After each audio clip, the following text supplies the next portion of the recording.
Champion trophy খেলা শুরু হবার আগেই ভারতীয় দল বড় একটি চমক দিলেন। অন্যান্য প্লেয়াররা রান পেলেও চ্যাম্পিয়ন ট্রফিতে ভারতের সাফল্য অধিকাংশে নির্ভর করবে রোহিত ও বিরাটের ফর্মের উপর।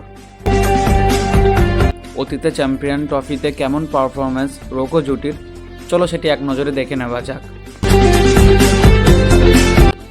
20 ফেব্রুয়ারি বাংলাদেশের বিরুদ্ধে ম্যাচ দিয়ে আইসিসি চ্যাম্পিয়ন ট্রফি 2025-এর অভিযান শুরু করবেন ভারতীয় দল। মেগা টুর্নামেন্টের আগে ইংল্যান্ডকে ওডিআই সিরিজে হোয়াইট ওয়াশ করে আত্মবিশ্বাসে ভরপুর ভারতীয় দল।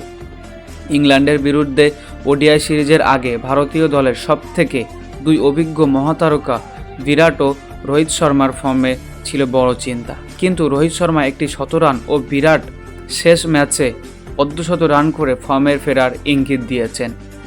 চলো এক নজরে দেখে নেওয়া যাক চ্যাম্পিয়ন ট্রফিতে আগে রোহিত শর্মা ও বিরাট কোহলির পারফরমেন্স কেমন ছিলেন।